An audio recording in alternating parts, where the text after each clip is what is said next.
आवाज आ रही है भाई? ठीक है।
उसमें जो ऐड होता है वही डाउनलोड कर सकता है। व्हाट्सअप नहीं किया मैंने, व्हाट्सअप कर दिया था ना।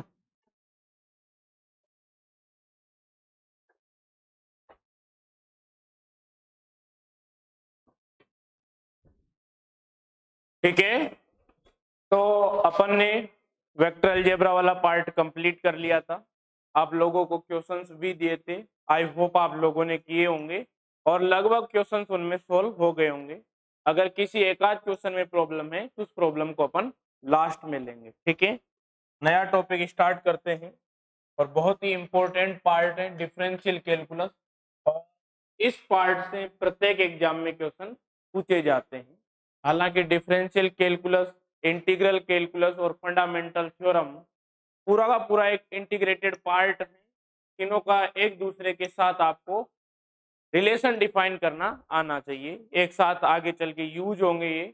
और इसमें कोऑर्डिनेट सिस्टम का भी बहुत शानदार तरीके से यूज होता है। तो ये अपने आगे के वेक्टर कैलकुलस की आउटलाइन रहने वाली है। ठीक है, सबसे पहले अपन डिफरेंशियल कैलकुलस पढ़ेंगे, फिर अपन इंटीग्रल कैलकुलस पढ़ेंगे, देन अपन फंडामेंटल थ्योरम्स पढ़ेंगे, देन अपन कोऑर्डिनेट सिस्टम पढ़ेंगे और कोऑर्डिनेट सिस्टम का यूज करते हुए फंडामेंटल थ्योरम से क्वेश्चंस करेंगे। ठीक है, तो डिफरेंशियल कैलकुलस आप लोगों ने नॉर्मल स्केलर फंक्शन के बारे में पढ़ा है। ये आपका कोई फंक्शन हो गया एफ ऑफ एक्स। अब ये किसका वेरिएबल, किसका फंक्शन है? एक्स का फंक्शन है और एक्स यहाँ पे आपका इंडिपेंडेंट वेरिएबल है।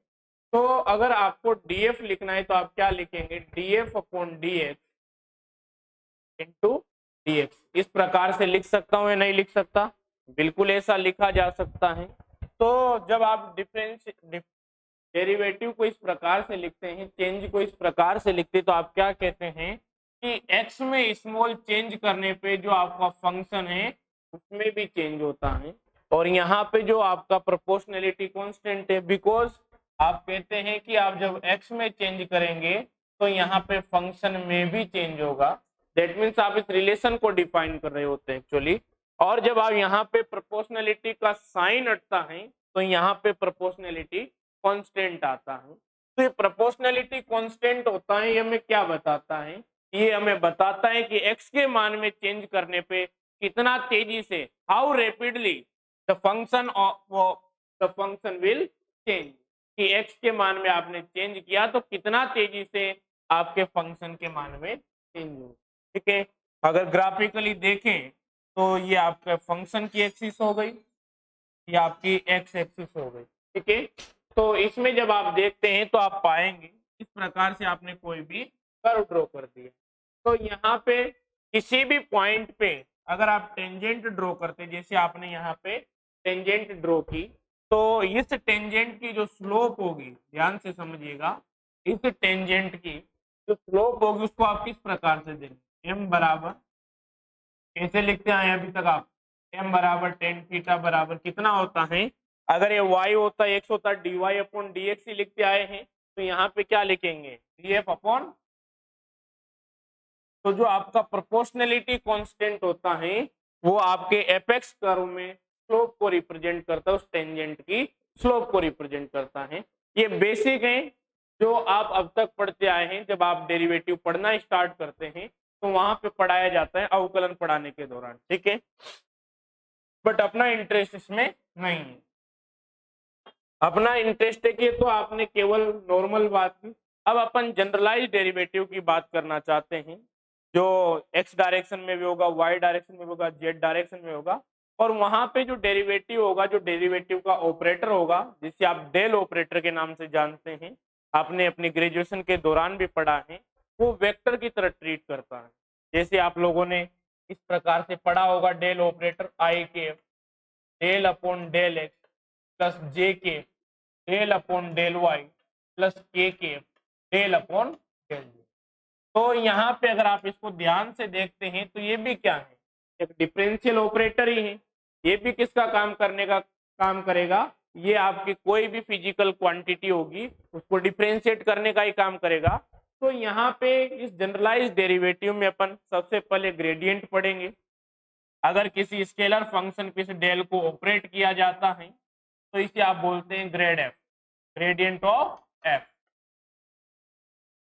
और यहाँ पे जब किसी स्केलर फंक्शन पे आप डेल को ऑपरेट करते हैं तो जाहिर सी बात है एफ आपका कैसा फंक्शन है, स्केलर फंक्शन है, बट जब इस पे आप डेल ऑपरेटर को ऑपरेट करते हैं तो यहाँ से जो रिजल्टेंट क्वांटिटी आती है वो कैसी क्वांटिटी आती है, वेक्टर क्वांटिटी आती है। और आप देख भी सकते हैं जब आप इस पे एफ को ऑपरेट करेंगे तो आई cap del upon del x plus जे cap del F upon del Y plus के cap del upon del Z आएगा, ठीक है। तो यहाँ पे I cap J cap K cap के टर्म्स लिखे हुए हैं तो जाहिर सी बात है क्या है, वेक्टर क्वांटिटी।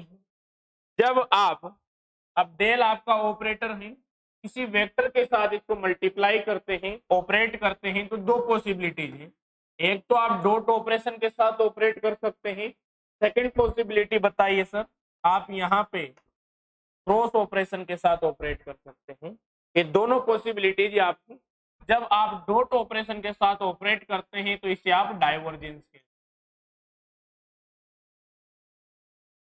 और जब आप क्रॉस ऑपरेशन के साथ ऑपरेट करते हैं तो इसे आप कर्ल कहते हैं। दोनों ही बहुत ज्यादा इंपॉर्टेंट हैं। और डाइवर्जेंस जो कैलकुलेट होके आता है, जो यहाँ पे आउटपुट मिलता है आपको फिजिकल क्वांटिटी के रूप में, वो आपकी फिजिकल क्वांटिटी स्केलर होती है, आप लोगों ने पढ़ा होगा पहले भी। और कर्ल के केस में वो वेक्टर होती है। यहाँ पे अगर आप डेल ऑपरेटर को बड़े ध्यान से देखें तो यहाँ पे वन टाइम डेरिवेटिव हो रहा है, और जबकि आपने लाप्लासियन को देखा होगा, लाप्लासियन ऑपरेटर को, तो आपने देखा है कि del two upon del x square plus del two upon del y square plus del two upon del z square के फॉर्म में देखा है। तो यहाँ पे अपन फर्स्ट डेरिवेटिव की बात करेंगे, साथ ही साथ सेकंड डेरिवेटिव की बात करेंगे, और सेकंड डेरिवेटिव में अपन 5 केस की चर्चा करेंगे। पहले अपन फर्स्ट डेरिवेटिव को नोट कर लेते हैं, ठीक है। तो डिफरेंशियल कैलकुलस हेडिंग डाल लिया, तो पहला पॉइंट लिखेंगे इसमें ऑर्डिनरी डेरिवेटिव। क्या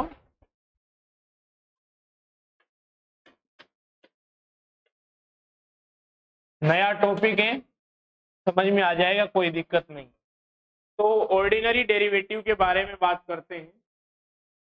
तो नॉर्मली एफ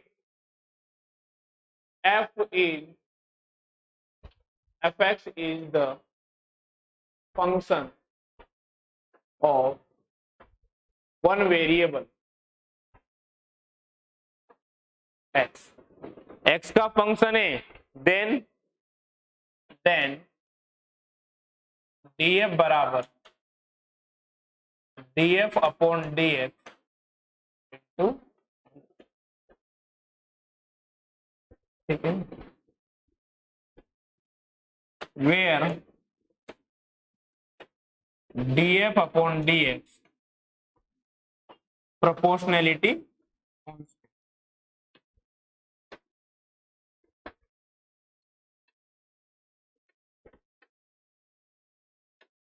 इसमें आगे लिखेंगे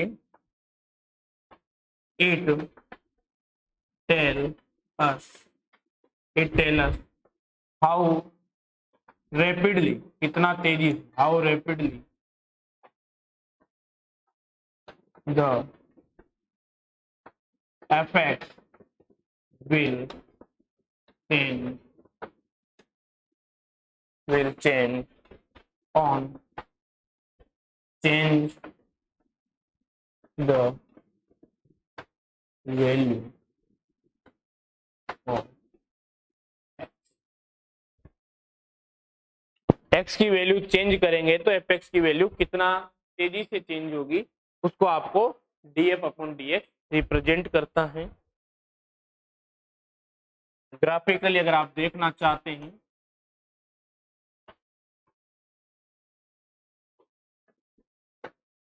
ठीक है, तो इस प्रकार से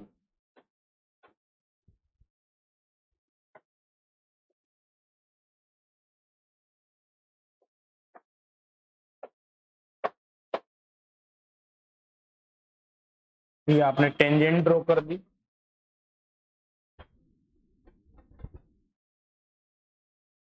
जो यहाँ पे स्लोप होगी वो कितनी होगी, df अपॉन dx होगी।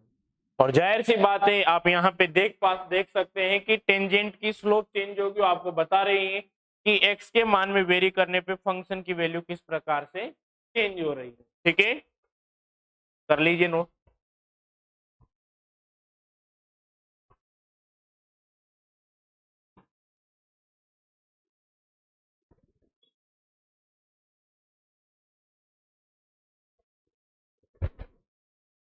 बढ़े आगे।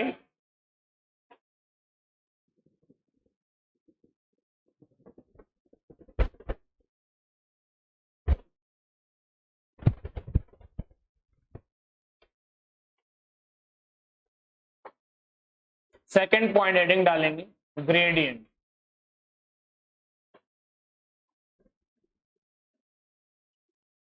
तो यहाँ पे क्या करते हैं, कोई भी एक स्केलर फंक्शन ले लेते हैं, जैसे टेम्परेचर ले लीजिए, कोई फंक्शन फाई ले लीजिए, चॉइस है आपकी, जो भी फंक्शन आप लेना चाहें।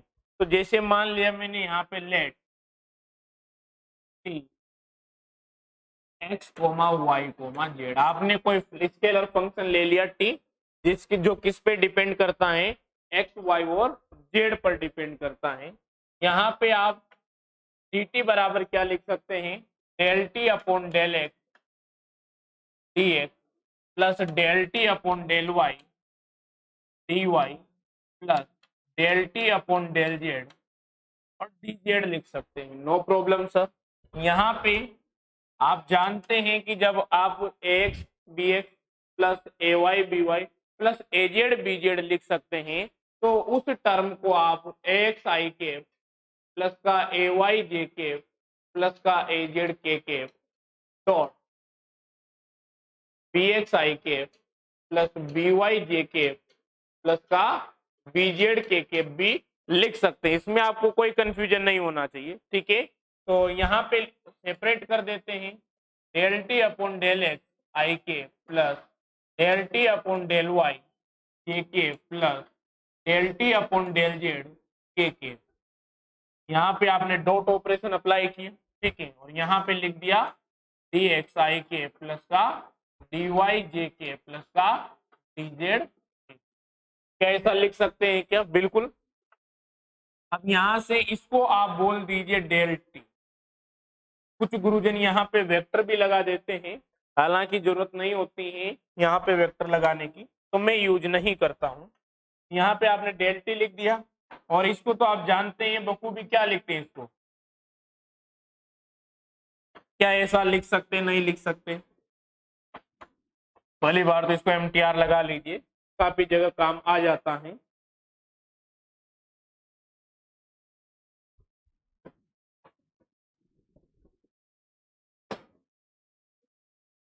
कर लीजिए नो।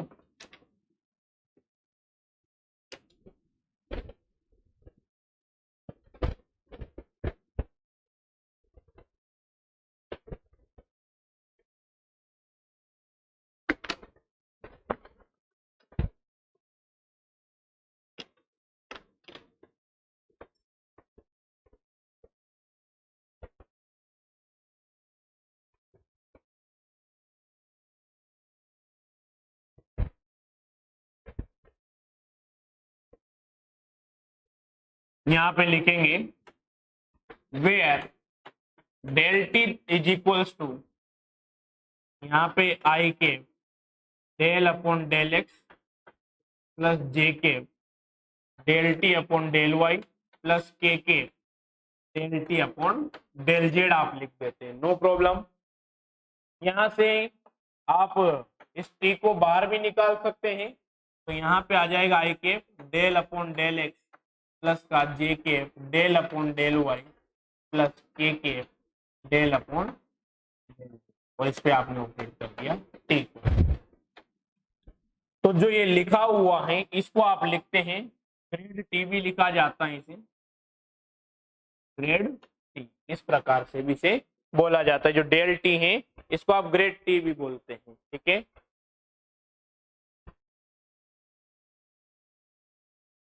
तो यहां से आप डेल बराबर लिख सकते हैं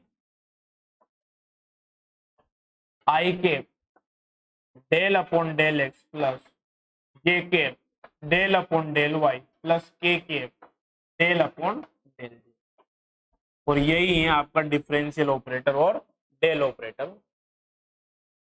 इसको आप इक्वेशन नंबर 1 दे दीजिए, इसको आप इक्वेशन नंबर 2 दे दीजिए, ठीक है। Equation 2 represent the differential operator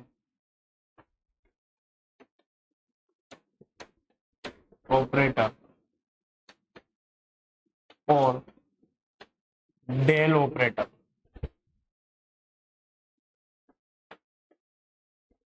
and it is generalized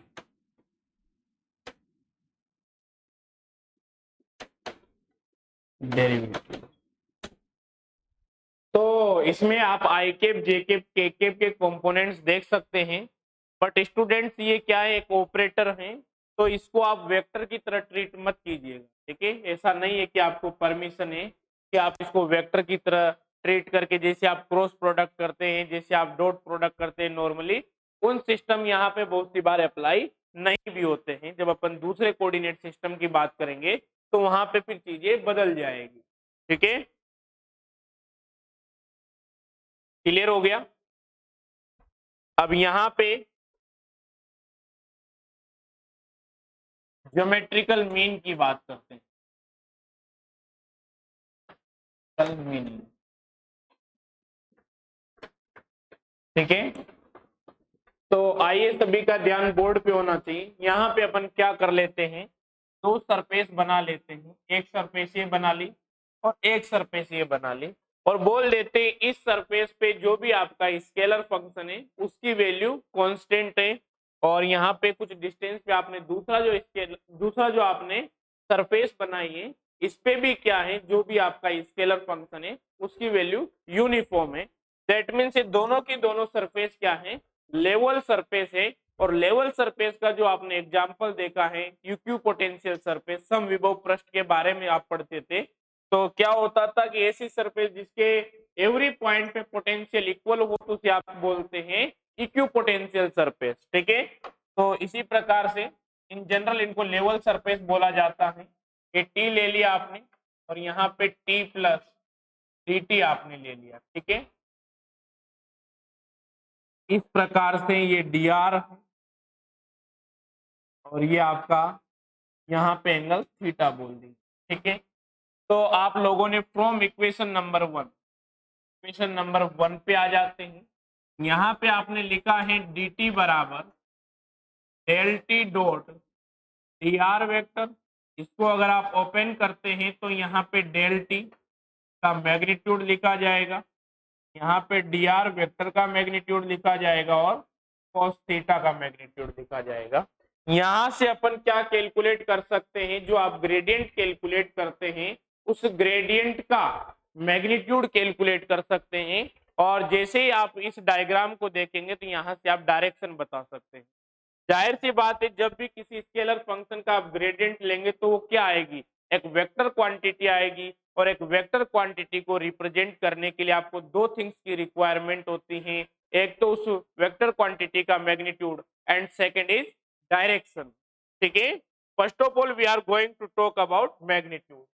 अगर यहाँ पे इस कोस थीटा को मैक्सिमम कर दे, कोस थीटा की मैक्सिमम वैल्यू कितनी होती है +1, तो थीटा बराबर 0 कर देते हैं। इफ कोस थीटा की जो मैक्सिमम वैल्यू होती है +1 कर देते हैं, तो जो डेल टी का मैग्नीट्यूड होता है इसको आप लिखते हैं dt अपॉन, इस प्रकार से आप लिख देते हैं। That is our equation number 3। तो यहाँ पे आप क्या देख पा रहे हैं कि ग्रेडियंट को आप कैसे एक्सप्लेन करेंगे। हो सकता है जब आप कभी इंटरव्यूज देने जाए तो आपसे पूछ लिया जा सकता है कि एक्चुअल में जो आपका ग्रेडियंट होता है किसी स्केलर फंक्शन के लिए उसको आप कैसे डिफाइन करेंगे। तो आप लोगों ने अपने ग्रेजुएशन के दौरान भी पढ़ा होगा। तो यहाँ पे the maximum rate of change in any scalar function with respect to distance, दूरी के सापेक्ष जो मैक्सिमम चेंज होता है उसे ही आप क्या कहते हैं, स्केलर फंक्शन का ग्रेडियंट कहते हैं। ठीक है, शुरुआत में मैं 2-3 दिन आपको हिंदी की टर्म्स बताता रहूंगा, बाकी फिर आप कंफर्टेबल हो जाएंगे इंग्लिश के साथ। ठीक है, तो डेल टी बराबर D T upon D R लिख दिया आपने, और ये मैक्सिमम यहाँ पे लिख लीजिए आप।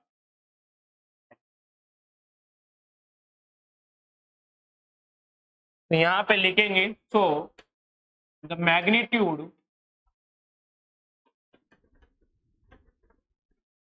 Of the gradient of any scalar function is equal to the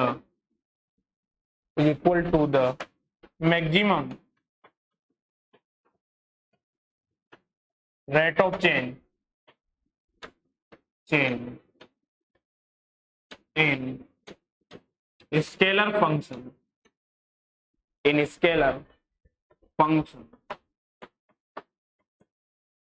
with respect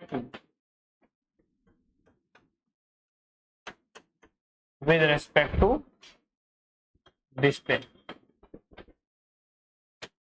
clear हो गया।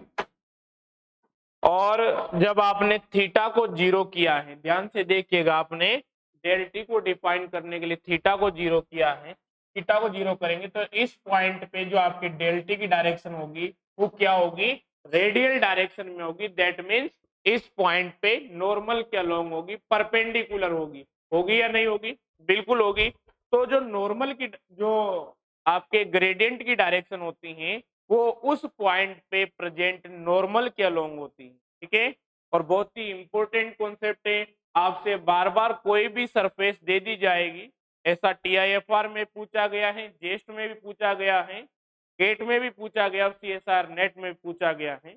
तो ग्रेडियंट से काफी क्वेश्चन पूछे जाते हैं और सिंपल आपसे पूछ लिया जाता है कोई भी सरफेस देके कि इसके लिए यूनिट नॉर्मल बताइए किसी पॉइंट पी पे, तो आपको क्या करना है, ग्रेडियंट कैलकुलेट कर लेना है। जब आप ग्रेडियंट कैलकुलेट करेंगे तो उससे क्या आ जाएगा, आपका नॉर्मल वेक्टर ही आ जाएगा, जाहिर सी बात है। और जैसे आपने नॉर्मल वेक्टर, आपको क्या पूछा है, unit normal at point P, तो पॉइंट पी से वैल्यू पुटअप कर देंगे और यूनिट वेक्टर कैलकुलेट कर लेंगे। और ऐसे क्वेश्चन बहुत ज्यादा पूछे गए। कोई सा भी एग्जाम और फिजिक्स से रिलेटेड जब आप एग्जाम देने जाते हैं तो ऐसे क्वेश्चन पूछे जाते हैं। तो एक तरीके से यहाँ से आपका दो, अगर सीएसआर नेट की बात करें तो 3.5 नंबर का क्वेश्चन तैयार हो जाता है। ठीक है, 3.5 मार्क्स।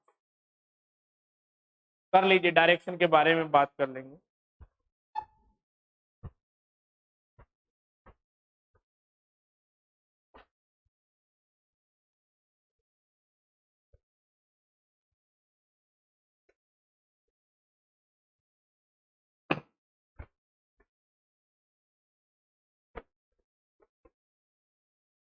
ध्यान रहेगा, इनको लेवल सरफेस बोला जाता है।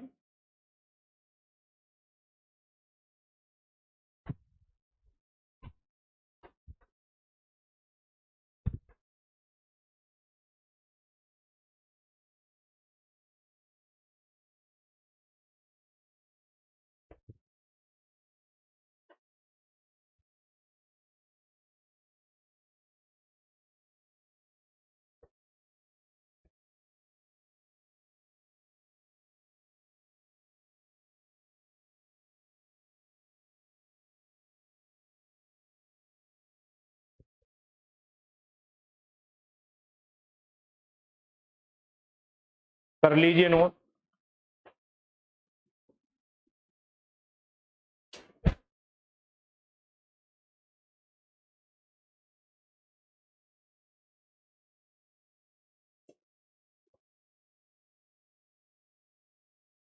ठीक है, और यहां पे लिख लेंगे एरो लगा के इसी में, direction of del t is del t, the direction of del t on any point of surface is along to the normal। ठीक है, तो नोट लगा के लिख लीजिए। दो तीन चीजें पढ़ लेते हैं अपन।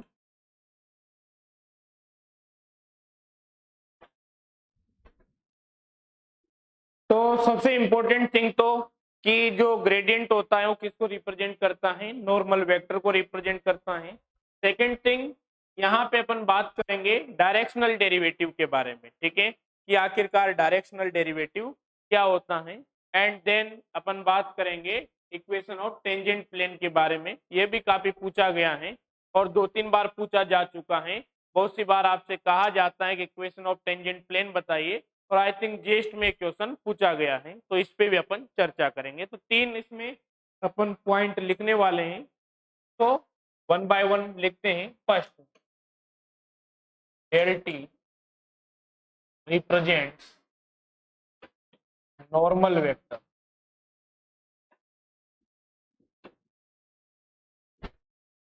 on the surface at given point।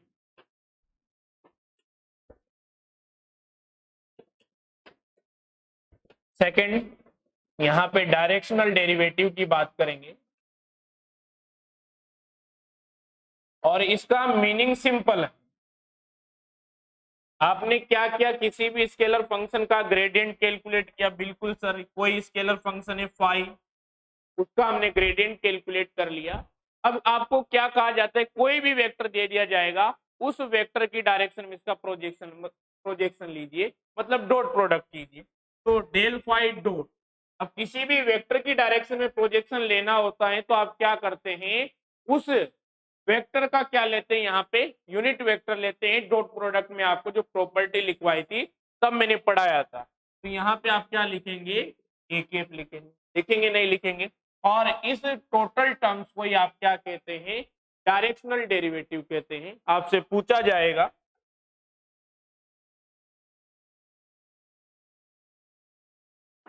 ठीक है, तो इसकी वैल्यू क्या होती है, डेल टी डॉट ए की, where a vector is arbitrary vector, इसलिए इज गिवन वेक्टर, गिवन आपको दिया हुआ होगा। थर्ड अपन बात करते हैं इक्वेशन ऑफ टेंजेंट।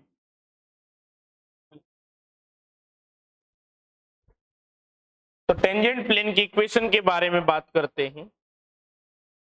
तो इस प्रकार से कोई आपकी सरफेस है, कोई भी आर्बिट्रेरी सरफेस होगी, इसको मैंने अज्यूम कर लिया। अब इस पे क्या होगा, टेंजेंट इसी प्रकार से होगा। ये आपकी कोई सरफेस है, इस प्रकार से आपकी, मेरे हैंड को आप अज्यूम कर लीजिए सरफेस। अभी यहाँ पे जो हैंड रखा हुआ है, ये हैंड है, ये क्या कर रहा है, टेंजेंट प्लेन का काम कर रहा है। ठीक है, तो यहाँ पे मैं टेंजेंट प्लेन बना देता हूँ। ठीक है, बना दिया आपने टेंजेंट प्लेन। इस पॉइंट पी पे आपको नॉर्मल की डायरेक्शन कैलकुलेट करनी है, तो पॉइंट पी के कोऑर्डिनेट मान लेते हैं यहाँ पे x1 coma x1 coma y1 coma z1, कोई दिक्कत नहीं है। यहाँ पे जाहिर सी बात है, जो आपका नॉर्मल होगा, जो आपका नॉर्मल है उसकी डायरेक्शन इसी प्रकार से होगी। यहाँ पे क्या करते हैं आजाद कि यहाँ पे एक पॉइंट क्यू कंसीडर कर लेते हैं जिसके coordinate x comma y comma z मान लेते हैं, मान सकते हैं ऐसा। और यहाँ से आपने दो पॉइंट आपके पास है तो एक वेक्टर आपने ये डिफाइन कर दिया। क्लियर है। और यहाँ पे आप कह सकते हैं कि जो आपका PQ वेक्टर है और आपका जो N वेक्टर है बोथ आर ऑर्थोगोनल परपेंडिकुलर है because PQ vector lie in tangent plane and normal vector is always perpendicular to tangent plane. Okay, so since we know that since we know that we can write n vector dot PQ vector that is equals to 0 because both are perpendicular. Now n vector is what? I cap, यहाँ पे लिखेंगे आप del, तो यहाँ पे एक बार तो del phi लिख लीजिए नॉर्मली।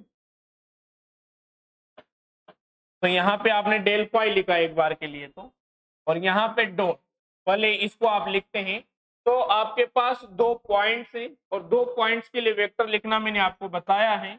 यहाँ पे x minus x1 i cap लिखेंगे आप, यहाँ पे y माइनस y1 ये कैप लिखेंगे आप, प्लस का z माइनस z1 के कैप लिखेंगे।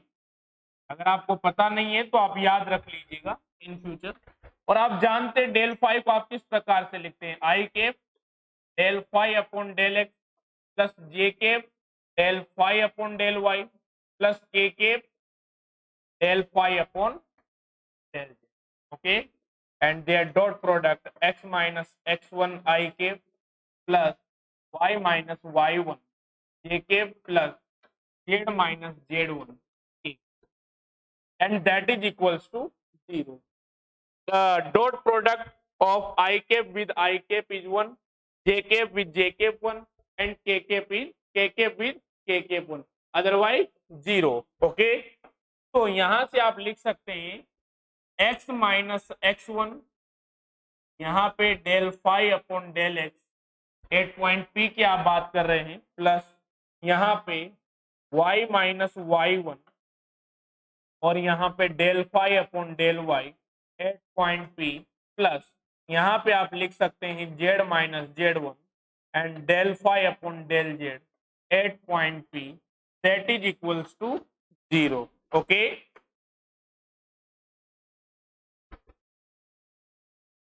कर लीजिए नोट।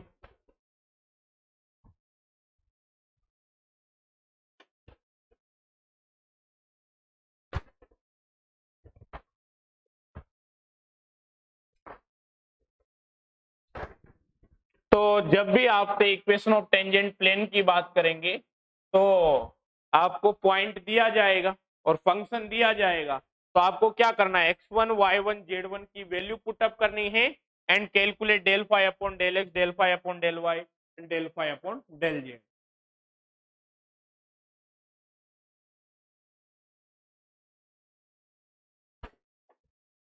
आइए न्यूमेरिकल करते हैं।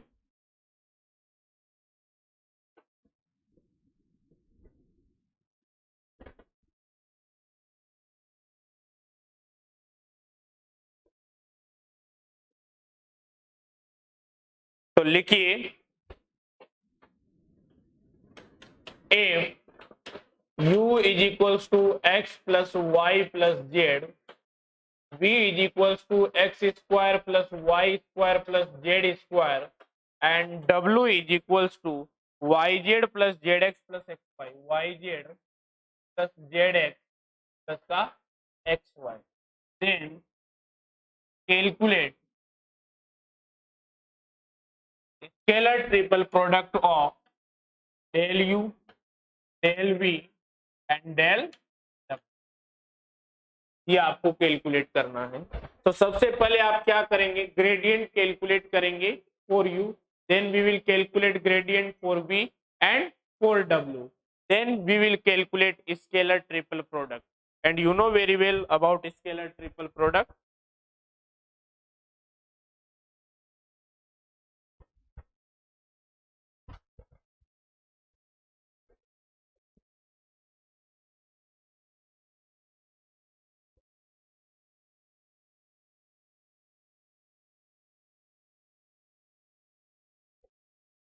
करें start.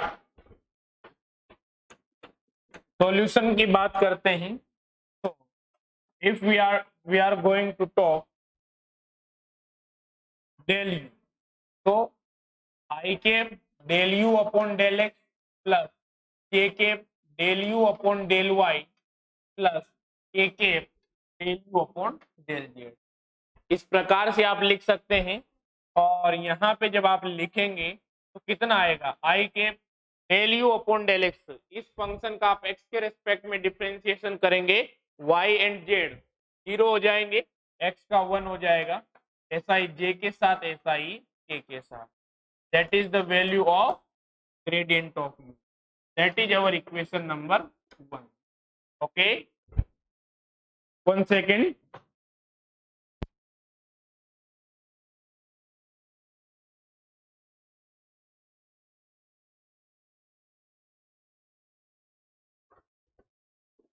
Okay, now del v, same I cap del v upon del x plus j cap del v upon del y plus k cap del v upon del z, no problem। तो del v x square का 1 time derivative कीजिए x के respect में, तो यहाँ पे आप 2x i cap लिखेंगे, then 2y j cap and then 2z k cap, that is our equation number. Now del डब्ल्यू, देन आई कैप, अब इसका x के रेस्पेक्ट में डिफरेंशिएट करते हैं इसको, देन y और z कांस्टेंट की तरफ बिहेव करेंगे, बाहर निकाल दीजिए, x का x के रेस्पेक्ट में 1 हो जाएगा, x का x के रेस्पेक्ट में 1 हो जाएगा, तो यहाँ पे आप लिख देंगे z plus y, okay, plus j cap. Now differentiation with respect to y, तो z plus x plus k cap. Now differentiation with respect to z, y plus x.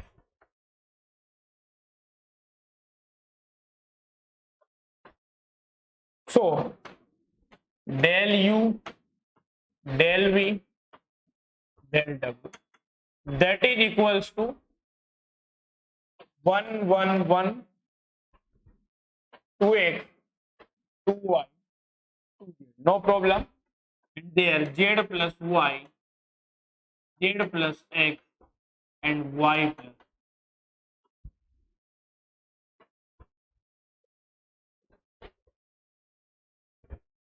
And now if we apply row transformation in R2, R2 change to R2 plus 2 R3, then del u, del v, del w, that is equals to 1 1 1 and there 2x plus y plus z, 2x plus y plus z and 2x plus y plus z, and that z plus y, z plus x, y plus। अगर आपको इन operations के बारे में पता नहीं है तो जब मैं मैट्रिक्स और डिटरमिनेंट आपको पढ़ाऊंगा तो आपको ऑपरेशन ऑपरेट करना भी वहां पे बताएंगे, हालांकि बेसिक आप 12th क्लास में पढ़ के आते हैं। ओके, तो इसको आप बाहर निकाल लीजिए, पूरी की पूरी रो को जब आप बाहर निकाल लेंगे तो यहाँ पे 2x plus Y plus Z को आपने बाहर निकाल लिया, तो 1 1 1 और यहाँ पे भी 1 1 1 z plus y, z plus x and y plus x. If two rows are similar or identical, then the value of determinant is 0. So the value of that is, note कर लीजिए भाई।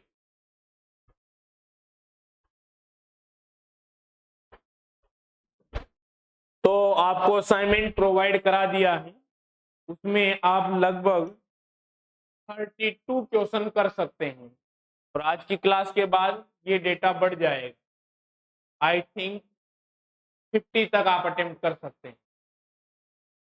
जैसे आपका टॉपिक कवर होगा, आपका assignment solve कराया जाएगा, तो साथ के साथ जो आपको इंस्पायर प्रैक्टिस सीट दी जाती हैं उनको सोल्व करके कंप्लीट रखें। ऐसा नहीं कि सर कहेंगे तभी कराएंगे। सर पे जिस दिन आपका टॉपिक कंप्लीट होगा उसके नेक्स्ट डे आपके असाइनमेंट सोल्व कराएंगे, फिक्स है ये। बहुत सी बार अगर टॉपिक टाइम नहीं मिल पाता है तो डिस्कस करके अपन एक आध दिन का टाइम दे सकते हैं, बट ये श्योर है कि जैसे टॉपिक कवर हो जाएगा असाइनमेंट सोल्व करवाया जाएगा। आज आपको डिजिटल इलेक्ट्रॉनिक्स का असाइनमेंट दे दिया जाएगा, सर पढ़ा रहे साथ के साथ सोल्व करते रहिए।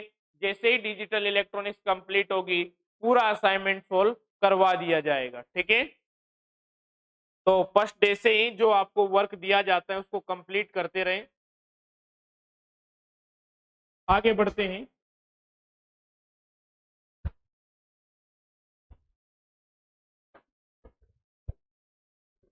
और इन जनरल क्वेश्चन सोल्व करते हैं।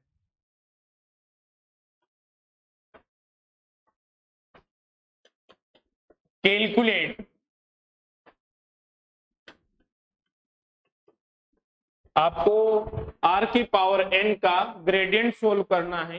तो r vector is equals to x आई के प्लस का y j cap plus z cap and magnitude of r vector that is equals to r root over x square plus y square plus z square and that can be written as x square plus y square plus z square power 1/2। तो r की power n is equals to x square plus y square plus z square and power n/2। Okay, now del r n that is equals to I cap del upon del x rn plus j cap del rn upon del y plus k cap del rn upon del। इसी प्रकार से solve किया जाएगा and that is our equation number. Okay, now आप किसी भी एक terms को ले लीजिए, उसको सोल्व कर लेते हैं, देन सिमिलरली बाकी टर्म्स के बारे में बता देंगे, प्रेडिक्ट कर देंगे। ओके, तो डेल r की power n upon del x। Okay, तो the derivative is n r to the power n minus 1। Now जब आपने r का यहाँ पे r की पावर n का किया तो n r to the power n minus 1। Now del r upon my right, और del r upon del x की वैल्यू आप याद ही रख लीजिए, एक्स अपॉन आर आती है। किस प्रकार से आती है आप जानते हैं, del upon del x and the value of r is x square plus y square plus z square and power 1/2। Okay, तो 1/2 x square plus y square plus z square and power 1/2 minus 1 that is minus 1/2। Now we will differentiate this and that is 2x। okay, y square plus z square behave like constant in case of partial differentiation with respect to x। okay, 2 से 2 cancel कर देंगे और यहां से कितना आ जाता है x upon r आ जाता है, बिकॉज जैसे ही नीचे जाएगा माइनस साइन प्लस हो जाएगा और x square plus y square plus z square की पावर 1/2 आर ही लिखा हुआ है। तो यहाँ पे आप लिख देंगे n r to the power n minus 1 and x upon r, that is the value of 3। Okay, similarly we can write del r to the power n upon del y that is equals to n r n minus 1 y upon r and del r to the power n upon del z that is equals to n r to the power n minus 1 multiply with z upon r। Now from equation 1, now from equation 1 then del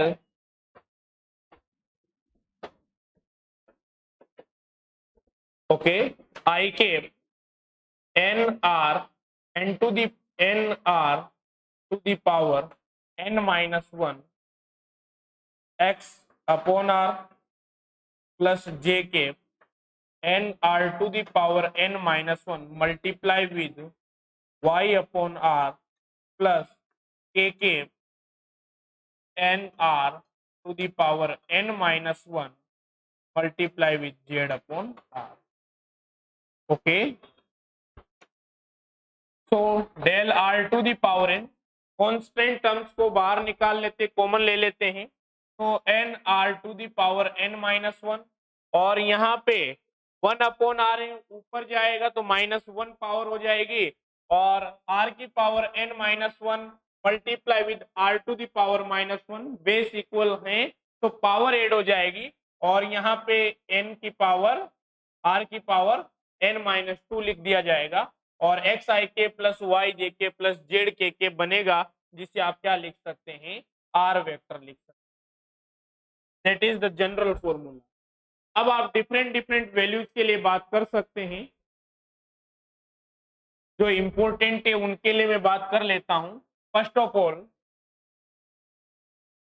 if n बराबर -1 बहुत ज्यादा useful है, तो del 1 upon r if n is equals to -1 so r की power -1 and r to the power -1 is equals to 1 upon r n so -1 r to the power -3 and r vector so minus का r vector upon r cube and it can be written as you can write r cap upon r cube so minus का r cap upon r square। ठीक है, कर लीजिए note. और बहुत ज्यादा जरूरत पड़ती है इस फंक्शन की आपको।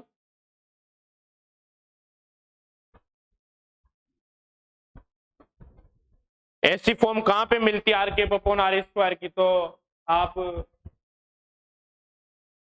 इलेक्ट्रोडायनामिक्स में आप ऐसे फेस करते हैं। ग्रेविटेशनल फोर्स के अगर जब आप स्टडी करेंगे तो वहां पे भी इस प्रकार के रिजल्ट आप देखेंगे।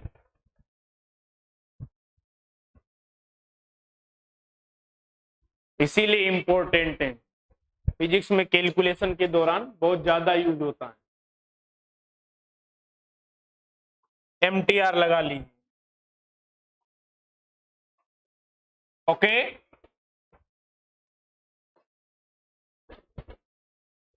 इफ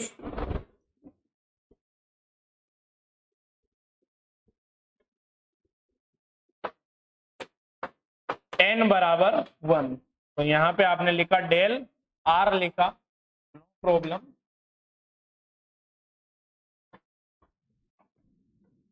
तो r वेक्टर अपॉन r आपने लिखा and that is unit vector r की। नोट कर लीजिए।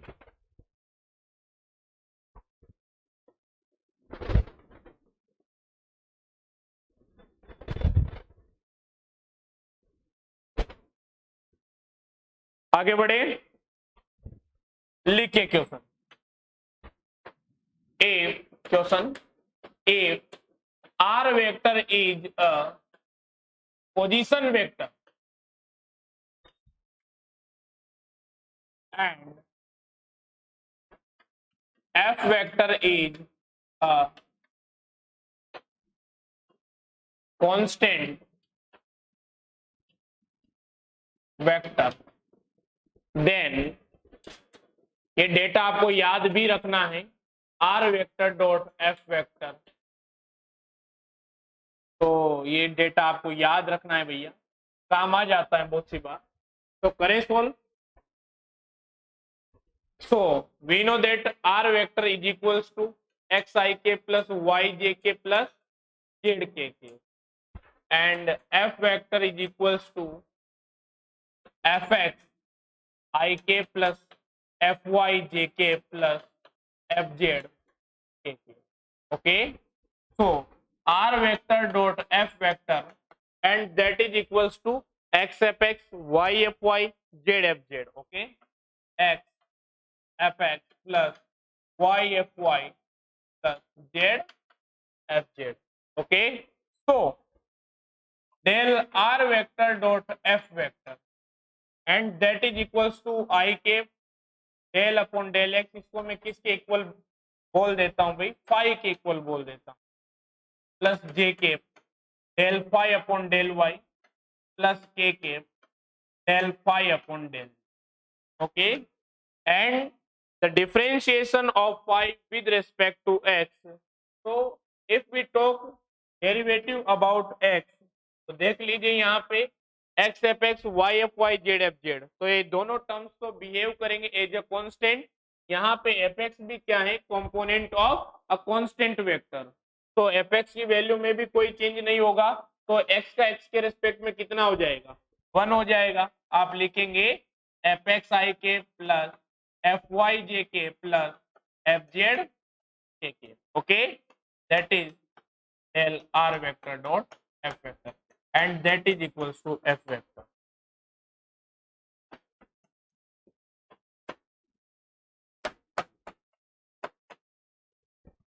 है ना इंटरेस्टिंग.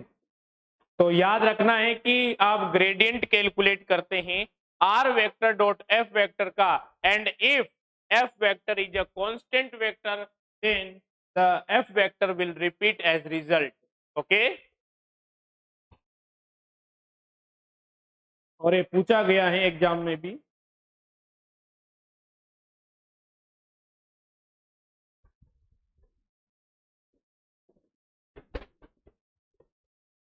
और गेट 2013 में भी क्वेश्चन पूछा गया है, उसको भी लिख लेते हैं.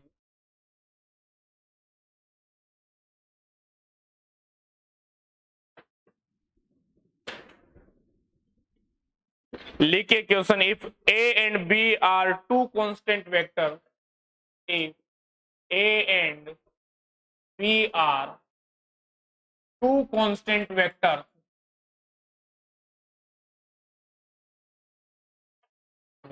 if a and b are two constant vectors, then gradient of a vector dot b vector cross r vector is, and the option A is a vector dot b vector, option B is a vector cross b vector, option C is r vector, and option D is C. So tell me, how would you calculate it? It's a very easy question. So you can say very clearly, there scalar triple product is used. तो आप scalar triple product की property apply कर सकते हैं, because आपको बोला गया है कि a and b vector are two constant vector. हो जाएगा, कीजिए सोल्व, ट्राई कीजिए, और जो ऑनलाइन देख रहे हैं वो भी ट्राई कीजिएगा, और कमेंट करके बताइए जो भी आपका आंसर आ रहा है. ओके,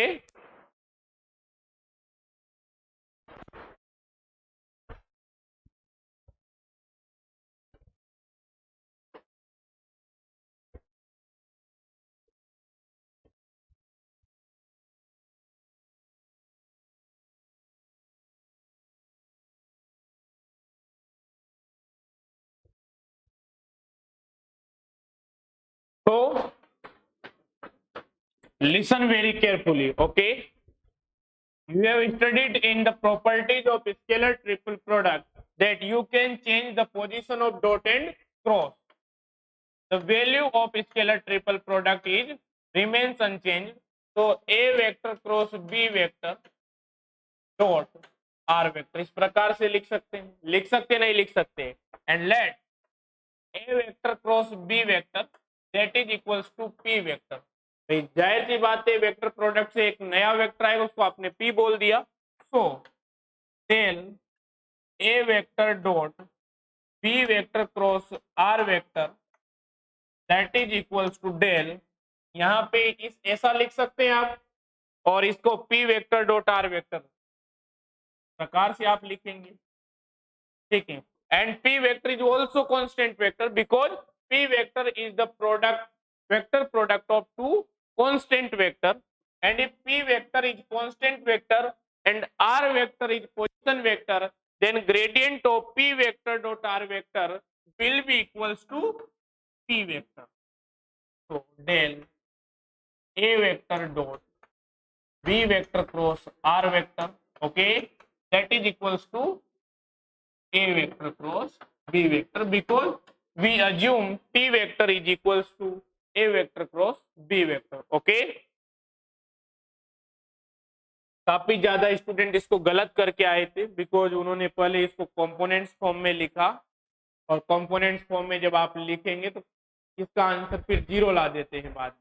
तो कुछ इंस्टीट्यूट ने जब इसकी आंसर की जारी की थी तो 0 भी बताया था, बट जो गेट की ऑफिशियल आंसर की थी उसने इसको करेक्ट। तो आपको प्रॉपर्टीज को अप्लाई करना आना चाहिए, ठीक है। एक बेसिक सी प्रॉपर्टी थी, यहाँ पे कितना इजी कर दिया।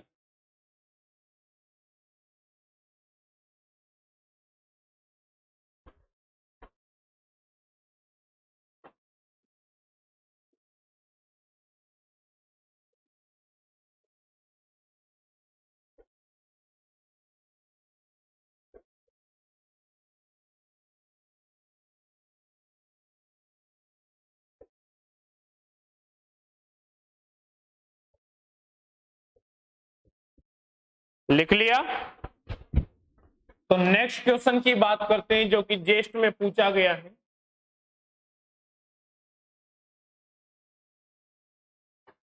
टू 2017 में पूछा गया था, ठीक है। What is the equation of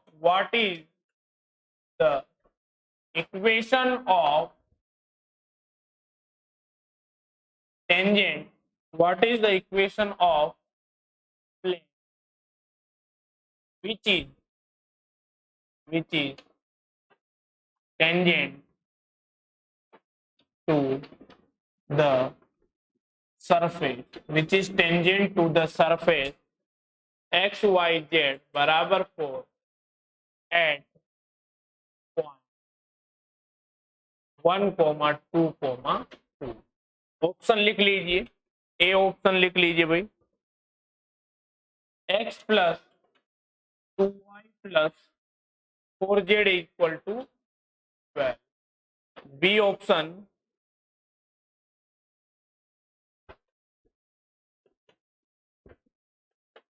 that is equals to 12, and C option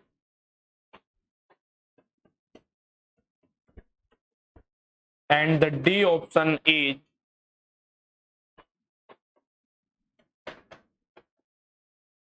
okay. तो कीजिए कैलकुलेट। तो जब आपने अभी नोट लिखा है उसमें आपने थर्ड प्रॉपर्टी लिखी है, इक्वेशन ऑफ टेंजेंट प्लेन। आपको यहाँ पे आपको फंक्शन दे दिया, function is X Y Z -4।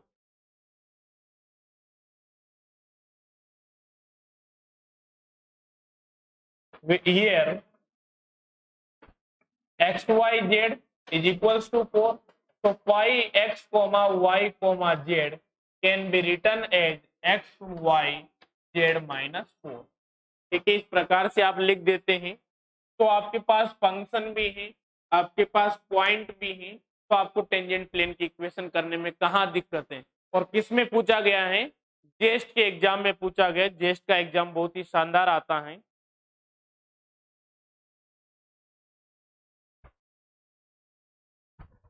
कीजिए सोल्व, और एटीट्यूड आपका पॉजिटिव होना चाहिए हमेशा। कोई भी क्वेश्चन दिया जाता है तो उसको पहले सोचिए और फिर अटेम्प्ट करने की कोशिश कीजिए, ठीक है।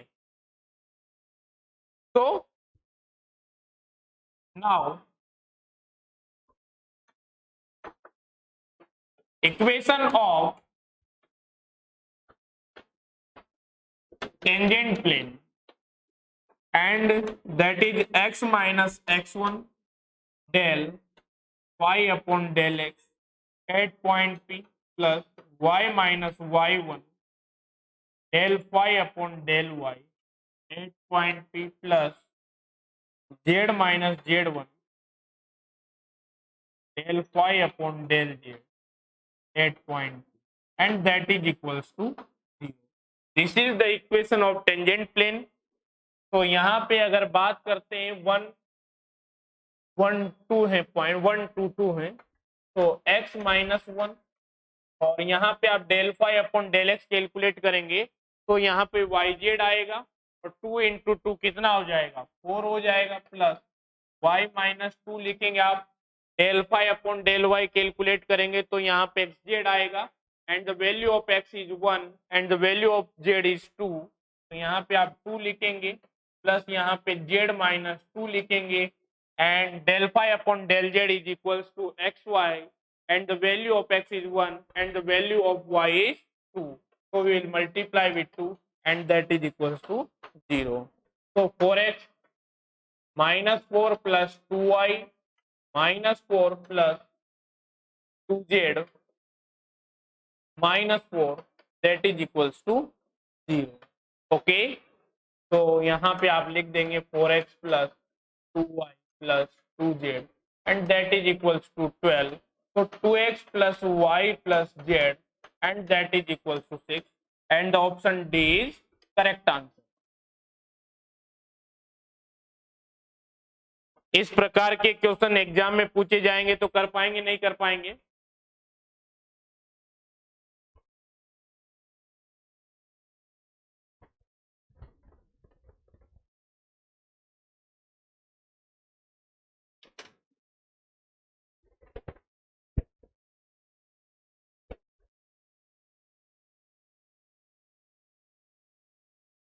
देश 2019 में क्वेश्चन पूछे गए उनको भी कर लेते हैं। एक क्वेश्चन लिख के पहले होमवर्क के लिए आप करके लाएंगे।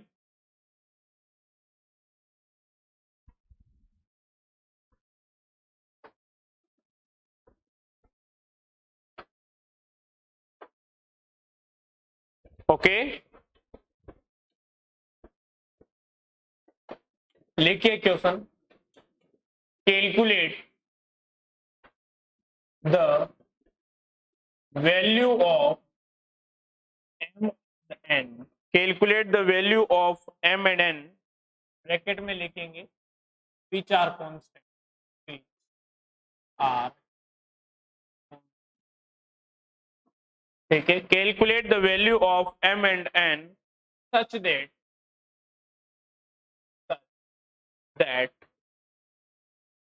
यहां पे लिखेंगे the surface mx square minus 2nyz and that is equals to m plus 4x. Okay, will be orthogonal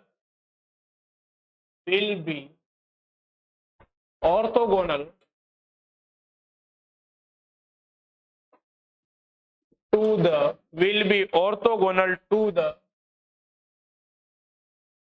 surface for x square y plus z cube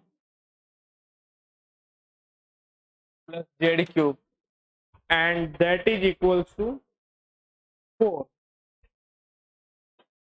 okay, तो इस प्रकार से आपको क्वेश्चन गिवन है। एट द पॉइंट 1, -1, ठीक है, ये आपको कैलकुलेट करना है। m और n की आपको वैल्यू कैलकुलेट करनी है और पॉइंट P पे दोनों सरफेस क्या है ऑर्थोगोनल। थोड़ा सा हिंट में आपको दे देता हूं कि फर्स्ट थिंग तो ये पॉइंट P दोनों सरफेस पे लाई करेगा नहीं करेगा भाई, इस पॉइंट पे दोनों ऑर्थोगोनल हैं तो दोनों ही सरफेस पे पॉइंट लाई करता है, तो यहाँ पे इक्वेशन सेटिस्फाई करेगी नहीं करेगी। तो यहाँ से आप एक इक्वेशन तो ये बना लेंगे, एक आप ऑर्थोगोनल की प्रॉपर्टी लगाएंगे, सोल्व कीजिएगा, हो जाएगा, नहीं होता है तो फिर मैं आपको करवा दूंगा, ठीक है। नेक्स्ट क्वेश्चन लिखिए जो कि जेस्ट में पूछा गया था। तो अपनी कोशिश रहेगी कि जितने भी जो आपकी 4 एग्जाम का मैंने नाम लिया था, चाहे TIFR का एग्जाम हो, चाहे आपके जेस्ट का एग्जाम हो, CSIR नेट का एग्जाम हो, गेट का एग्जाम हो, इन 4 एग्जाम में जितने भी अच्छे अच्छे क्वेश्चन आए हुए हैं उनको अपन यहीं पे सोल्व कर लेंगे और इनके में आपको सॉल्यूशंस भी प्रोवाइड करवा दूंगा, ठीक है। प्रिंटेड सॉल्यूशंस होंगे आपके पास ताकि आप देख सकते हैं कि कौन सा क्वेश्चन किस प्रकार से किस ईयर में पूछा गया है, आपको प्रॉपर पता होना चाहिए, ठीक है। लिखिए question.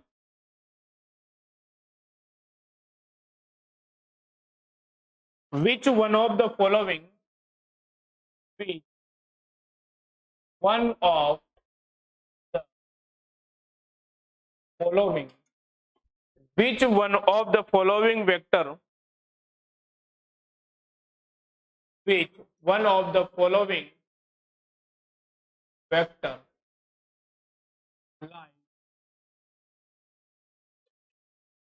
lie along the line of intersection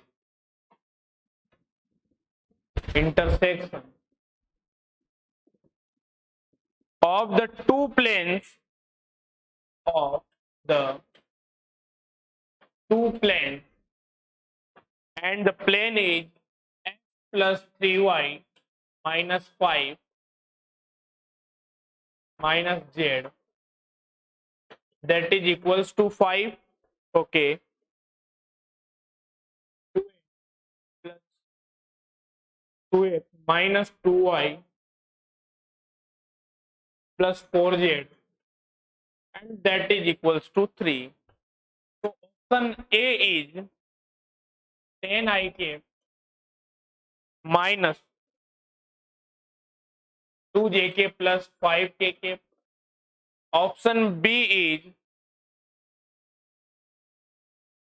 6jk minus 8kk.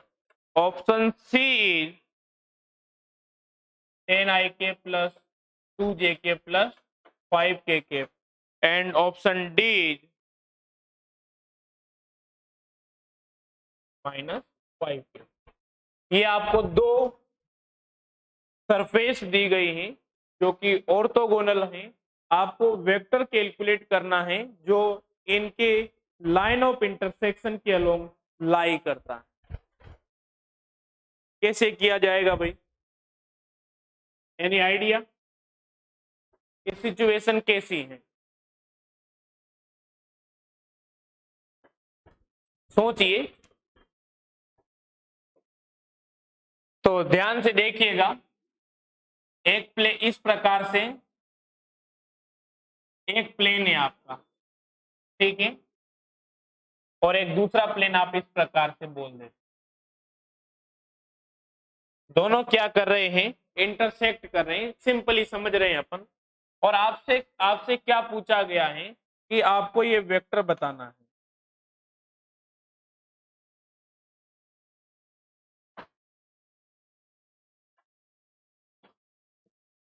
ये वेक्टर आपसे पूछा गया है, तो वन थिंग आप मुझे बताइए, क्या जो ये वेक्टर है क्या दोनों प्लेन पे लाई करता है?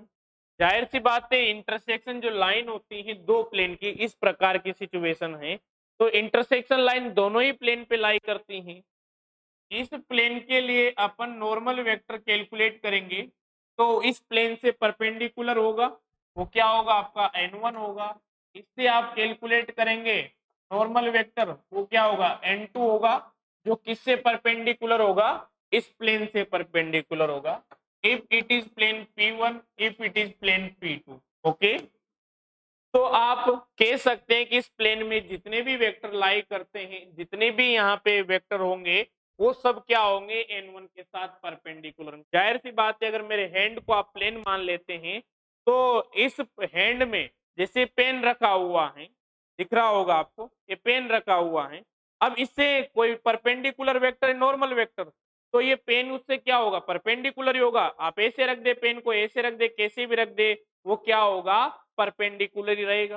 ठीक है, तो n1 का इस वेक्टर के साथ डॉट प्रोडक्ट कितना होगा, 0 होगा, क्योंकि अगर इस वेक्टर को आप ए वेक्टर बोल देते हैं तो a vector is perpendicular n1 and a vector is also perpendicular with n2 vector. Clear है भैया, ये बात समझ में आई नहीं आई, समझ में आ गई, बस हो गया। तो n1 n2 निकाल लीजिए, हिट एंड ट्रायल लगा के चेक कर लीजिए। ठीक है, तो आपका इंटरेस्ट यहाँ पे इस इक्वेशन को कैलकुलेट करना नहीं है, आपका जो इंटरेस्ट है वो ये है कि आप किस प्रकार से ग्रेडियंट के एप्लीकेशन देख सकते हैं, ग्रेडियंट का यूज करके आप क्वेश्चन को सोल्व कर सकते हैं। अब इनमें से जो एक ऑप्शन है वो क्या है, आपका ए वेक्टर है या नहीं, एक ऑप्शन ए वेक्टर है, तो इनका क्या कर लेंगे, ए वेक्टर डॉट n1 भी 0 आना चाहिए and a vector dot n2 vector भी 0 आना चाहिए। तो जिस ऑप्शन के साथ ये दोनों प्रॉपर्टी सेटिस्फाई हो जाएगी वही आपका क्या होगा, आंसर होगा। तो यहां से कैलकुलेट करेंगे, अगर इसको आप सरफेस 1 बोल देते हैं, इसको आप phi1 बोल देते हैं, इसको आप phi2 बोल देते हैं, तो यहाँ पे आप n1 वेक्टर लिखेंगे और n1 वेक्टर की वैल्यू आएगी i cap del upon del x. तो यहाँ पे x के रेस्पेक्ट में कितना होगा, 1 होगा, तो आई कैप प्लस यहाँ पे 3 जे कैप और यहाँ पे माइनस का के कैप लिखा जाएगा। n2 वेक्टर की आप बात करते हैं तो यहाँ पे 2 आई कैप, यहाँ पे माइनस का 2 जे कैप और यहाँ पे प्लस का 4 के कैप लिखा जाता है। अब यहाँ पे आप चेक कर करके देख लीजिए, सभी के साथ हो जाएगा या नहीं हो जाएगा, कीजिए। तो जैसे अपन बात करते फर्स्ट ऑप्शन की, तो 10 -6 ये तो होगा नहीं। सेकंड की बात करते हैं 10 -18 ओके और +8, तो +18 और -18 आ रहा है। इसके साथ सेकंड के साथ चेक कर लेते हैं, 20 प्लस का 12 32, बी ऑप्शन करेक्ट कर लीजिए, बी आ रहा है, कर लिए थे, ठीक। लिखिए नेक्स्ट क्वेश्चन।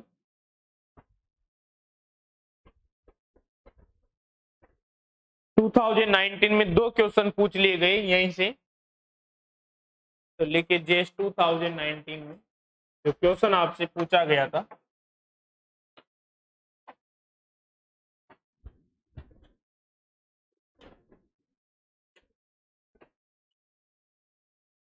ठीक है।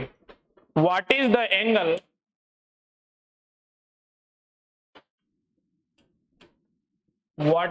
Angle in degree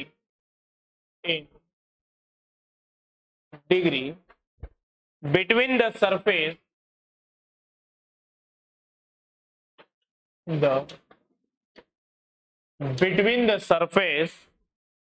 y square plus z square that is equals to 2 and y square minus x square that is equals to 0 at the point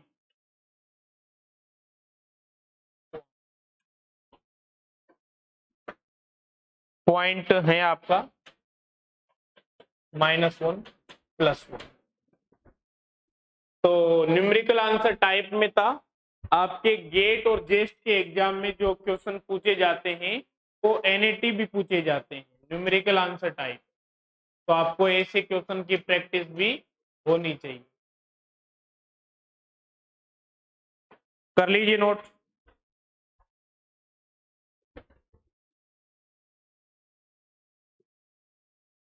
कैसे करेंगे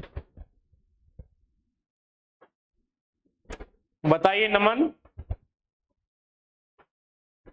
कैसे करेंगे इसे? आपको ग्रेडियंट का यूज करना है, आपको क्या दिया हुआ है, आपको दो सरफेस दी हुई है, बहुत ही बेसिक है। तो आप जानते हैं, जैसे मान लेते हैं वही सेम एग्जांपल रिपीट कर लेते हैं इस प्रकार। तो इन दोनों सरफेस के बीच का एंगल आपसे पूछा गया है, तो आप क्या कैलकुलेट कर सकते हैं, इनके नॉर्मल कैलकुलेट कर सकते हैं, n1 हो गया, और यहां से बात करें तो ये आपका n2 हो गया नहीं हो गया। और जो इन दोनों की सरफेस के बीच में एंगल होगा, उतना ही एंगल इनके नॉर्मल के बीच में होगा या नहीं होगा। यही रूल है भाई, कि जो इनकी सरफेस के बीच में एंगल है उसको आप डिफाइन कैसे करेंगे, उन पे नॉर्मल डाल दीजिए, नॉर्मल जो आपस में इंटरसेक्ट करेंगे तो उनके बीच में जो बनने वाला एंगल होगा वो भी सेम ही होगा। जैसे बात करते हैं, आप जिस भी रूम में आप बैठे हैं, तो एक आप छत ले लीजिए और एक आप साइड की दीवार ले लीजिए, तो रूफ और जो आपकी साइड वॉल है इसके बिटवीन एंगल 90 डिग्री है। तो इसका नॉर्मल वेक्टर परपेंडिकुलर नीचे की ओर आएगा, इसका नॉर्मल वेक्टर परपेंडिकुलर बाहर की ओर आएगा, और दोनों के बिटवीन एंगल देखिए कितना आ रहा है, 90 आ रहा है, आ रहा है नहीं आ रहा। ठीक उसी प्रकार से अगर ये किसी एंगल पे होंगे तो आप उनके नॉर्मल वेक्टर्स को देख लीजिए, उनके नॉर्मल वेक्टर्स के बिटवीन जो एंगल होगा वही उन प्लेन के बिटवीन एंगल होगा। तो कर सकते या नहीं कर सकते भैया।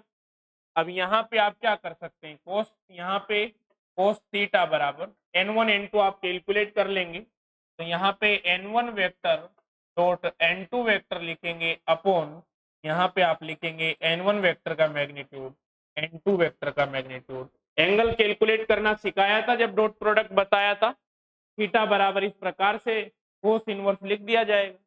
तो कॉन्सेप्ट इस प्रकार से यूज करवा लिए जाते हैं। Hanuman, are you getting my point?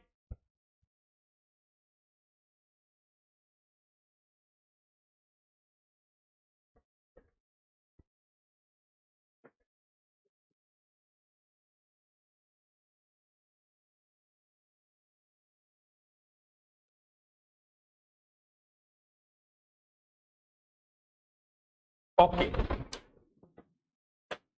सो यहाँ पे आप लिख सकते हैं थीटा इज इक्वल टू, और यहाँ पे n1 n2 निकाल लीजिए भैया।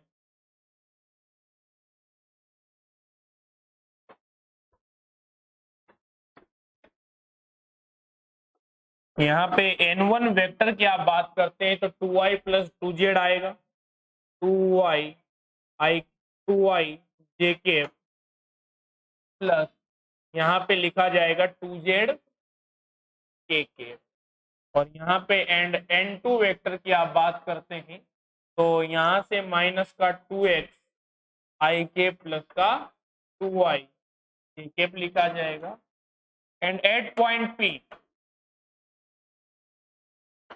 P n1 वेक्टर की जो वैल्यू होगी, y की वैल्यू -1 है, x और z की वैल्यू +1 है, तो माइनस का 2jk प्लस का 2k लिख दिया, and n2 vector is equals to यहाँ पे आपने माइनस का 2i एंड माइनस का 2j लिख दिया। ठीक है, आगे बढ़ते हैं। तो यहाँ पे n1 vector dot n2 vector की आप बात करते हैं i cap dot I cap J cap dot J cap and K cap dot K cap are one and rest all are zero. तो यहाँ पे आप डॉट प्रोडक्ट लेते हैं तो केवल जे कैप का जे कैप के साथ ही होगा भैया, ठीक है। अदरवाइज आप देखेंगे जे कैप का आई कैप के साथ जीरो हो जाएगा, के कैप का आई कैप के साथ जीरो, जे कैप के साथ जीरो, ठीक है। J cap dot J cap -2 multiply with -2 ये +4 आ जाएगा, एंड n1 के मैग्नीट्यूड की आप बात करते हैं तो 4 + 4 ये रूट का 8 आ जाएगा, n2 के मैग्नीट्यूड की बात करते हैं तो वो भी √8 आ जाएगा। तो थीटा बराबर आपने लिखा हुआ है कोस इनवर्स, यहाँ पे ऊपर 4 आ जाएगा अपॉन √8 मल्टीप्लाई होकर कितना हो जाएगा, 8 हो जाएगा। तो theta is equals to cos inverse 1/2, okay, and theta is equals to degree में आपसे बात की गई है तो वैल्यू 1/2 कहाँ पे होती है भैया, कोस 60 की वैल्यू होती है। क्लियर?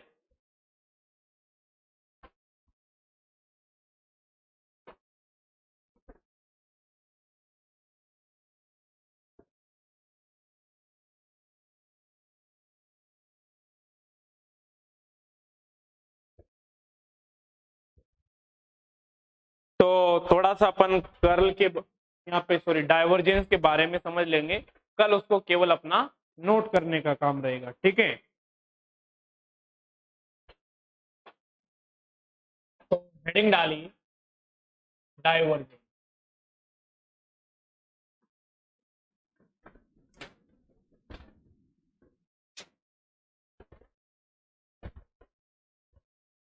तो सभी का ध्यान बोर्ड पे होना चाहिए।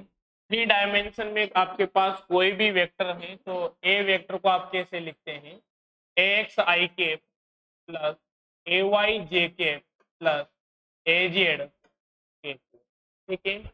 ये आपने ए वेक्टर लिखा हुआ है, डाइवर्जेंस ऑफ ए वेक्टर जो लिखा जाता है del x upon del x plus del a y upon del Y plus del a z upon del z, इस प्रकार से लिखा जाता है। बिल्कुल इसमें आपको कोई कंफ्यूजन नहीं होना चाहिए, ठीक है। और अगर आप इसको ध्यान से देख पा रहे होंगे तो यहाँ पे कोई आपको आई cap J cap K cap के टर्म्स नहीं दिखाई दे रहे हैं।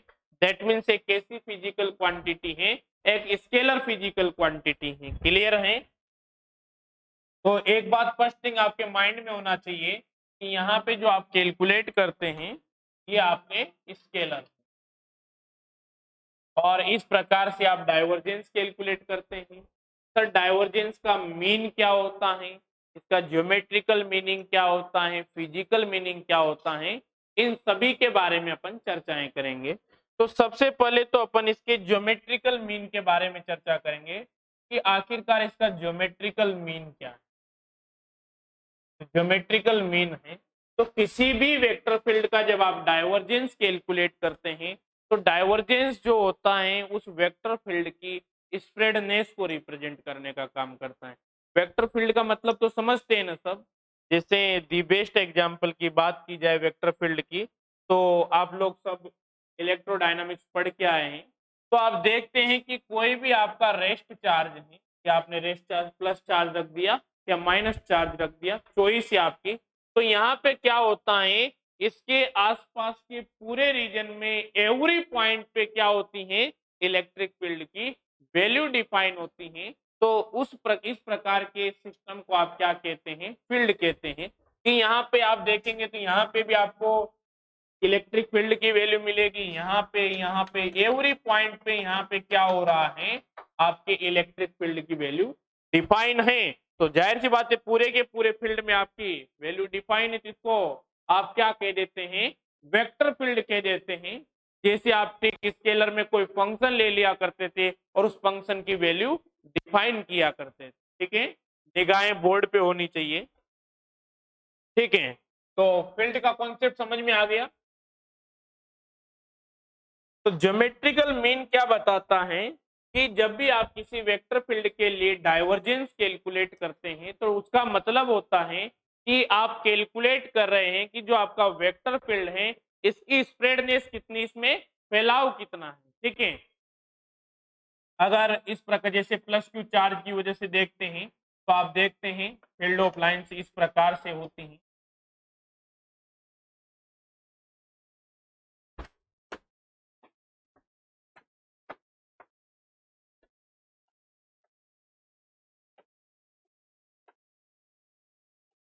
इस प्रकार से फील्ड ऑफ लाइंस है, ठीक है। तो यहाँ पे आप देख रहे हैं कि इलेक्ट्रिक फील्ड में क्या हो रही है, स्प्रेड हो रही है। तो यहाँ पे जब आप डाइवर्जेंस कैलकुलेट करेंगे तो क्या आएगा भैया, पॉजिटिव आएगा। जबकि आप बात करते हैं नेगेटिव चार्ज के लिए, तो यहाँ पे आप देखते हैं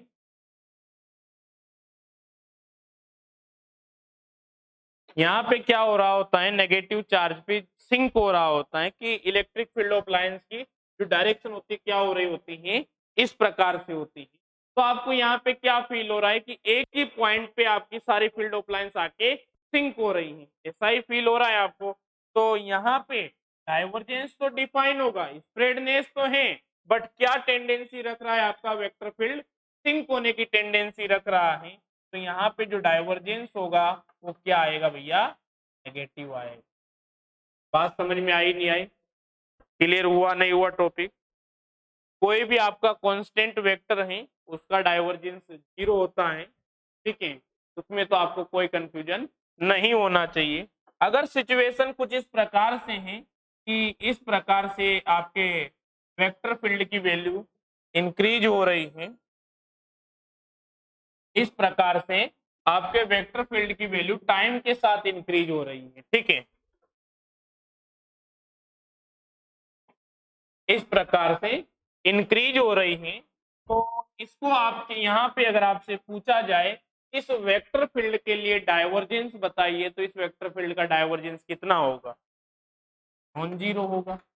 यहाँ पे होगा या नहीं होगा, बताइए भाई। सर कैसे होगा?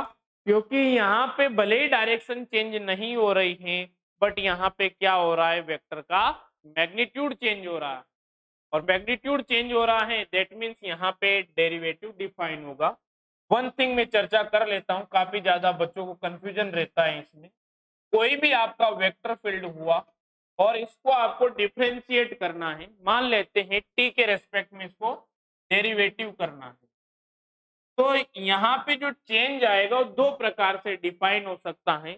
एक तो इसकी डायरेक्शन में चेंज की वजह से यहाँ पे इसकी वैल्यू डिफाइन हो सकती है, या इसके मैग्नीट्यूड में चेंज की वजह से आपका डेरिवेटिव डिफाइन हो सकता है। जो आप सर्कुलर मोशन पढ़ते हैं, तो वहां पे सर्कुलर मोशन में, जो सर्कुलर मोशन के लिए आपके सेंट्रीपिटल एक्सेलरेशन आता है, वो कहाँ से आता है? वो डायरेक्शन में चेंज की वजह से आता है। वो अलग बात है कि आप कार्टेशियन कोऑर्डिनेट सिस्टम को ज्यादा पढ़ते हैं और वहां पे आई कैप, जे कैप और के कैप क्या होते हैं? कांस्टेंट होते हैं। तो आपके माइंड में कभी आया ही नहीं कि डायरेक्शन भी चेंज हो सकती है, ठीक है। जब आप सर्कुलर मोशन में पढ़ते हैं तो यहाँ पे एवरी टाइम पे इस प्रकार से आपका वेलोसिटी वेक्टर अपनी डायरेक्शन चेंज कर रहा होता है। यहाँ पे भी 5 मीटर पर सेकंड से ही चल रहा है, यहाँ पे 5 मीटर पर सेकंड से, यहाँ पे 5 मीटर से, यहाँ पे भी 5 मीटर पर सेकंड से, यहाँ पे भी 5 मीटर, यूनिफॉर्म वेलोसिटी से चल रहा है और घूम रहा है, और फिर भी यहाँ पे क्या हो रहा है? एक्सेलरेशन डिफाइन हो रहा है। जब वेलोसिटी कांस्टेंट है तो एक्सेलरेशन जीरो होना चाहिए था, बट मैग्नीट्यूड कांस्टेंट है, आपकी वेलोसिटी लगातार चेंज हो रही, नहीं हो रही। सर्कुलर मोशन आप एग्जाम्पल पढ़ते हैं, बट आप कभी रिलेट नहीं किए आपस में, तो आपको आइडिया भी नहीं। तो किसी भी वेक्टर फील्ड में चेंज दो प्रकार से हो सकता है, या तो उसकी डायरेक्शन में चेंज हो रहा हो या उसके मैग्नीट्यूड में चेंज हो रहा हो। और जब मैं आपको कोऑर्डिनेट सिस्टम पढ़ाऊंगा तो वहां पे डिटेल में चर्चा करूंगा कि जो R cap, theta cap, phi cap होते हैं, स्फेरिकल कोऑर्डिनेट, ये टाइम के साथ वेरी करते हैं, इनके डेरिवेटिव डिफाइन होते हैं। वेरेज जब आप बात करते हैं आई cap, j cap, k cap के डेरिवेटिव की, तो इनके डेरिवेटिव जीरो आते हैं, ठीक है। आप D I cap upon D T कभी नहीं लिखे, जीरो ही लिखते हैं जनरली, तो ये बहुत इंपॉर्टेंट है। तो किसी भी वेक्टर फील्ड का डाइवर्जेंस का मतलब क्या है? जनरलाइज आप डेरिवेटिव ही तो कर रहे हैं, del x upon del x plus del a y upon del Y plus del a z upon del z. तो जाहिर सी बात है यहाँ पे भी दो पॉसिबिलिटी बनेगी, या तो उसकी डायरेक्शन चेंज हो रही हो तब भी डाइवर्जेंस डिफाइन होगा, या उसका मैग्नीट्यूड चेंज हो रहा हो तब भी आपका डाइवर्जेंस डिफाइन होगा। तो इस सिचुएशन में आपका क्या होगा? डाइवर्जेंस नॉन जीरो होगा। और अगर यहाँ पे ना डायरेक्शन चेंज हो रही है ना मैग्नीट्यूड चेंज हो रहा है अनुमान, तो इस सिचुएशन में आप बताएंगे रोहितास कि डाइवर्जेंस की वैल्यू कितनी होगी? ना तो डायरेक्शन चेंज हो रही ना मैग्नीट्यूड चेंज हो रहा है, तो जाहिर सी बात है कितनी होनी चाहिए? डाइवर्जेंस की वैल्यू जीरो ही होगी, क्योंकि कोई चेंज ही नहीं है। जब डेरिवेटिव करेंगे तो किसी प्रकार का जब चेंज ही नहीं है, जो आपका वेक्टर फील्ड है वो यूनिफॉर्म है, that means divergence of a vector is equals to zero, ठीक है। ये अपन पढ़ेंगे और बहुत इंपॉर्टेंट है। फिर इसके बाद अपन फिजिकल मीनिंग के बारे में पढ़ेंगे, और यहाँ पे जयपुर में आप पाएंगे कि बहुत से टीचर्स हैं जो ज्योमेट्रिकल मीनिंग और फिजिकल मीनिंग दोनों को एक ही मान के चलते हैं। तो ऐसा नहीं है, फिजिकल मीनिंग डिफरेंट होता है, ज्योमेट्रिकल मीनिंग डिफरेंट होता है। यहाँ पे अगर फिजिकल मीनिंग की बात करें तो किसी भी वेक्टर फील्ड का डाइवर्जेंस का जो फिजिकल मीनिंग होता है वो होता है यूनिट वॉल्यूम से निकलने वाला फ्लक्स। तो divergence of a vector is equals to limit d tau tends to 0 और यहाँ पे close surface integration a vector dot d s vector upon d tau, जो जिसे आप गॉस डाइवर्जेंस थ्योरम भी कहते हैं। तो यहां से इसका फिजिकल मीनिंग डिफाइन होता है। ठीक है, तो अगर आपसे कहें कभी जब आप इंटरव्यूज देने जाएंगे, जब आप रिसर्च सेंटर में एडमिशन लेंगे इन फ्यूचर पीएचडी के लिए, तो वहां पे इंटरव्यू में आपसे हो सकता है पूछा जाए कि डाइवर्जेंस का फिजिकल मीनिंग बताइए, ऐसी चीजें पूछ ली जाती हैं। तो ऐसा नहीं है कि आपको बता देना है कि स्प्रेडनेस, किसी भी वेक्टर की स्प्रेडनेस हो उसका फिजिकल मीनिंग हो गया। यहाँ पे आप बताएंगे कि किसी भी वेक्टर फील्ड का डाइवर्जेंस का जो मतलब होता है यूनिट वॉल्यूम से निकलने वाले फ्लक्स को रिप्रेजेंट करता है, and that is the physical meaning. और ज्योमेट्रिकल मीनिंग की आप बात करते हैं तो स्प्रेडनेस की बात करते हैं। ठीक है, क्लियर हो गया। ये अपना डाइवर्जेंस का सिस्टम था। इससे अपन किस प्रकार से न्यूमेरिकल्स पूछे जा सकते हैं इनके बारे में भी कल की क्लास में चर्चा करेंगे। और अपन ने कल की क्लास में अपनी कोशिश रहेगी कि अपन कर्ल को भी कंप्लीट कर दे। तो आज अपनी थर्ड क्लास थी, जो कल आपकी फोर्थ क्लास होगी, तो 4 क्लास में आपकी डिफरेंशियल कैलकुलस वाला पार्ट कंप्लीट हो जाएगा। ठीक है, उसके बाद एक क्लास लगेगी जिसमें अपन इंटीग्रल कैलकुलस और फंडामेंटल थ्योरम पढ़ लेंगे। ठीक है, और उसके बाद 2 से 3 क्लास लगेगी जिसमें आपकी पूरी की पूरी वेक्टर कैलकुलस कंप्लीट हो जाएगी। ठीक है, इसमें कोई टॉपिक बाकी नहीं रहेगा। अब कुछ देर बाद आपके लोकेश सर की क्लास स्टार्ट होगी। ठीक है,